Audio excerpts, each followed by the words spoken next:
Let me go back to the PowerPoint presentation.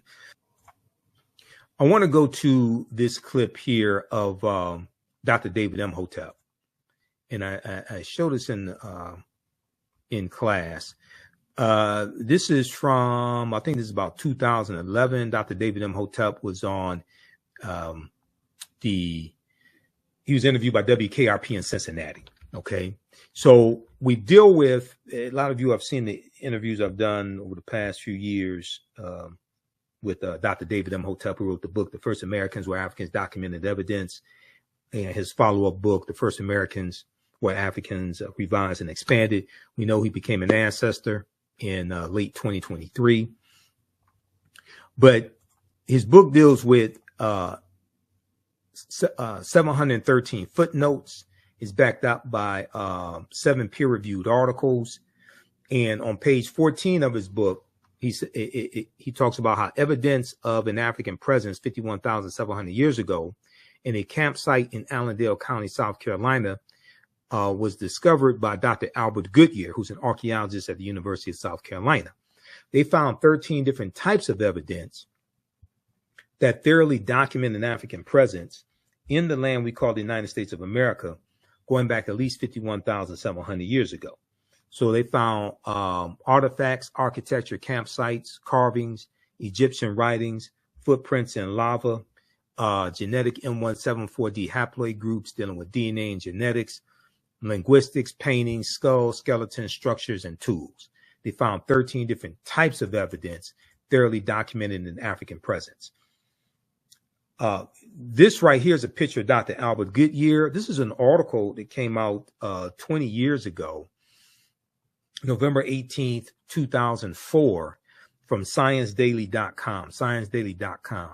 The name of this article is New Evidence Puts Man in North America 50,000 years ago, okay? And an excerpt of the article from ScienceDaily.com, and this is a scientific website. They have all types of archaeological discoveries, scientific discoveries, things of this nature. An excerpt from the article says, radiocarbon tests of carbonized plant remains where artifacts were unearthed last May along the Savannah River in Allendale County by University of South Carolina archaeologist Dr. Albert Goodyear indicate that the sediments containing these artifacts are at least 50,000 years old, okay? Indicate that the sediments containing these artifacts are at least 50,000 years old, meaning that humans inhabited North America long before the last ice age. So these humans were the short-statured Africans known as the Khoisan. Okay, the short-statured Africans known as the Khoisan that come from Southern Africa. An October 2012 genetic study published in Science magazine found that the Khoisan in Southern Africa are the oldest ethnic group of modern humans, with their ancestral line originating about 100,000 years ago. The Khoisan, formerly called by the derogatory term Bushmen, are genetically unique, and no other currently known population had separated so early from our common modern human ancestor, according to the report. So this is an article from Science magazine. Now here are 2 Khoisan sisters. These are the short-statured Africans. The Khoisan live mainly in Southern Africa, in territory spanning Botswana, Namibia, Angola, Zambia, Zimbabwe, and South Africa. They are largely divided into 2 groups, hunters and gatherers, known as the Sans people, or Sans people, and keepers of livestock, known as the Khoi people. Okay, Sarah J. Bartman, was Khoisan, okay, also known as Hottentot Venus, and you know she was sexually exploited in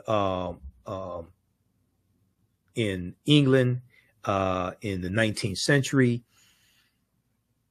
The Khoisan languages include the distinctive click sounds that are not found in the languages of their neighbors. Okay. there's an article from AtlantaBlackStar.com called 5 Ethnic Groups That Prove the First Humans Were Black. And it talks about the Khoisan. Okay, now here is the Dr. David Imhotep on being interviewed on WKRP in Cincinnati, Channel 5. For those that remember the TV show with Venus Flytrap and Lonnie Anderson from the late 1970s, early 1980s, about the radio station WKRP in Cincinnati, there really is a WKRP in Cincinnati. I don't know if there's a radio station, but there is a TV station. Let's go to this clip.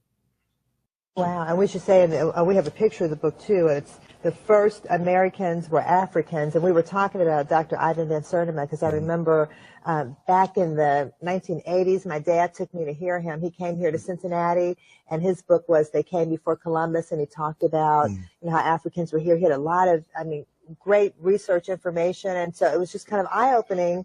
But we haven't heard a lot about that recently. So tell us how you got involved here. I'm showing that Africans not only came before Columbus, they came.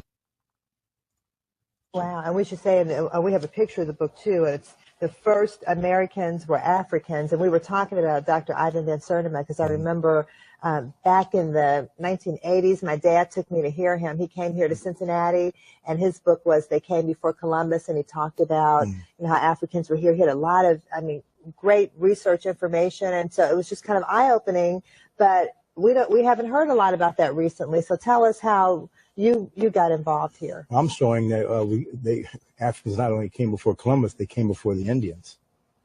So you're going even farther back. I'm going farther back, at least 56,000 years old. Okay, now we've got a graphic up here about 130,000 years ago. Yeah, well, they sailed over here.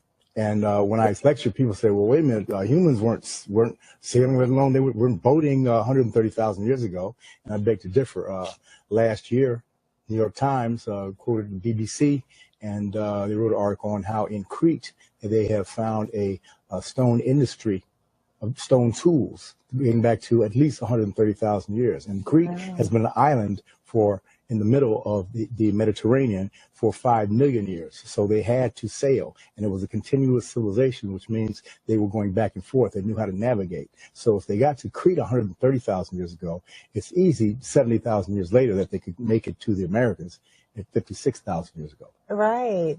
That's really, now how did you even get back to this research? This is just, did you start by reading They Came Before Columbus, and then you expanded on that research? Yes. You see, 36 years ago, Dr. Van Sertima's book came out, and this information is piled on for 36 years. So many different things, so many cutting-edge articles and things have been found since then.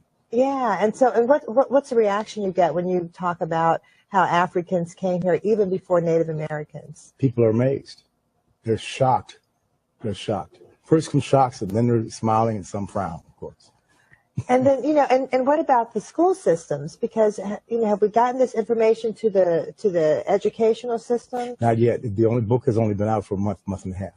And what kind of feedback are you getting though when you go around and talk about this? I'm assuming you're doing lectures around the country. Yeah, well, I always bring my peer-reviewed articus. Okay. Because my thesis, which is the same as my title, The First Americans Were Africans, is backed up by 7, soon to be 8 peer-reviewed journal articles, which is the height of academia. Wow. And so you've got credibility. People can see this research. What do you think? Do you think this is going to change history at all? Well, for hundreds of years in Europe, people thought that the world was flat, and it took a while for them to be able to say the world was round in order to go out there and navigate and see that it was indeed round. So it's going to take a little while for them to get around this, but it will happen.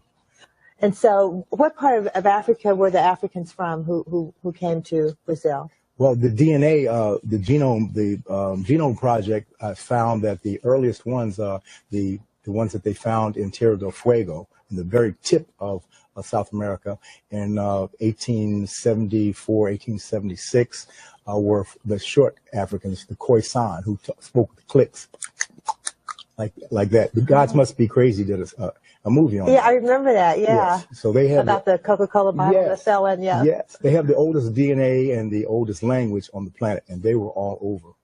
Oh, wow. All over all three Americas, as well as Asia. Well, have they done any DNA tests in Brazil to see that? Yes, they have. The Genome Project went all around the world. There are 100,000 people participated. Wow. Taking DNA swabs. And so first we know that it's possible to get over here by canoe. And second of all, the DNA from that group of Africans is in Brazil. The most important thing, not to forget to ask me, well, I will tell you that, where do the Native Americans come from? Well, we've always been taught that they came across the Bering Straits from Asia. This is true, but they did not come until 3000 BC. There is no evidence of them coming before 3000 BC. So for 53,000 years, there were nothing but Africans in North, Central, and South America. Wow. When they come over 3000 BC, those two groups, the Africans and the Mongolians, get together, the Asians, get together, and their children are the Native Americans. Wow. This is why the Native Americans do not look Chinese. They are a little different than Chinese. Right. Oh, that's, you know what, I mean, we need to learn. It makes a lot of sense, yes. Dr. Imhotep, and we need to learn our history. All right. So that's an excerpt of that interview. And I interviewed Dr. David Imhotep, I think about 13 times on the African History Network show. Okay, so as I said in the beginning, there's a concerted effort to suppress the teaching of certain types of history in school. History of slavery, civil rights movement, different aspects of African American history, etc. And this is part of Project 2025 to attack diversity, equity, and inclusion, to dismantle the Department of Education. Chapter 18 deals with dismantling the Department of Education.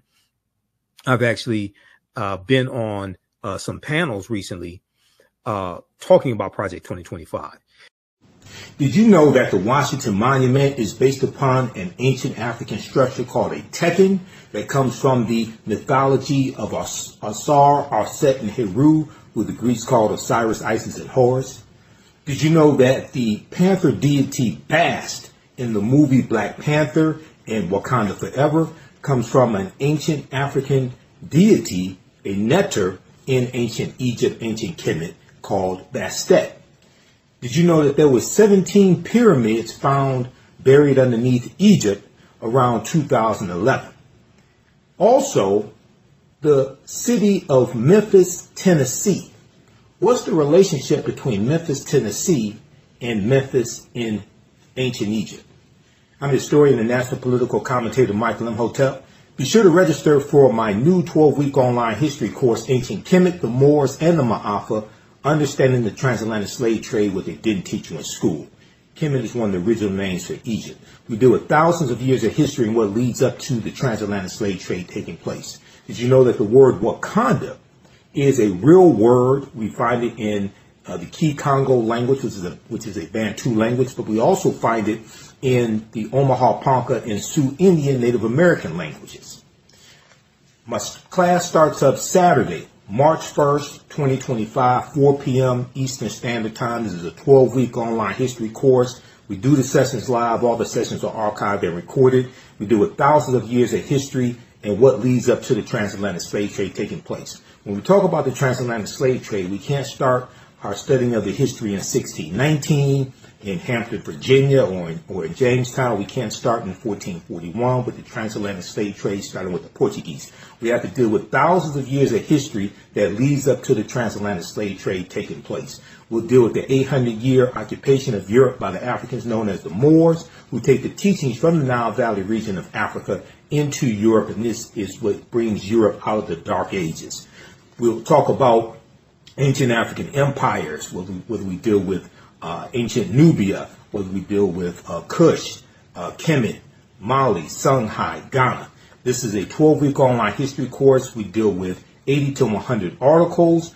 There are 200 slides that I show you in the class. There are video clips. There are 15 books that we reference. You don't have to buy any of the books to follow along in class. It's a very visual class, so we show you all that information right on the screen. The class is PG-13 as well, so you can use this with your children. Download my lesson plan from my website, AfricanHistoryNetwork.com. Register right now. Right now it's correct wrong behavior. It's not over till we win. Wakanda forever. AfricanHistoryNetwork.com. We'll see you in class. Peace. Support the African History Network, $ the AHN show, through Cash App, through PayPal, paypal.me/the AHN show. Here's our QR code for Cash App right here, the bottom of the screen. The information is also on our website, AfricanHistoryNetwork.com. You can register for the online classes that I teach. We do the classes live. All the sessions are archived and recorded. So you can go back and watch it anytime. You don't have to join us live in the class. And then you can download you can order my DVD lectures and digital downloads of my presentations as well. So that all will help you and help us as well. Yeah, we know African American History Month is coming up also. Follow us. Now I just shut down I just deactivated my TikTok account because I ain't doing TikTok. I don't know if I'll go back to it. I'm not sure. But I have downloaded Fanbase, so I'm setting up Fanbase also. Everybody download Fanbase, set that up. That's an African American owned and operated social media platform owned by Isaac Hayes III. Okay, so you can support us here. Register for the online classes I teach Saturdays, 4 p.m. Eastern Standard Time. Register right here for it. You can do a debit card, credit card, or PayPal. Download our class lesson plan here. We have our Cash App right here, $ the AHN show. So if you type it into Cash App, type in the full tag, $ the AHN show, SHOW, because there's some fake ones out there, and they'll come up before you type in all of it. Okay. Ours, it will say Michael, and it may show my picture there. Okay. So we have a QR code here, and this shows it also right here, this graphic here. And then paypal.me/the AHN show through PayPal. And I know through PayPal, you can set it up for a recurring contribution if you want to. We definitely appreciate that as well. I can't remember if you can do that, set up for a recurring contribution through Cash App. Okay. All right. Look, we have to get out of here. Hopefully you learned a lot today, because this is a lot of work to put all this together. Hopefully you learned a lot today. Remember, at the African History Network, we focus on educating, empowering, and inspiring people of African descent throughout the diaspora and around the world, because right now it's correct wrong behavior. It's not over till we win.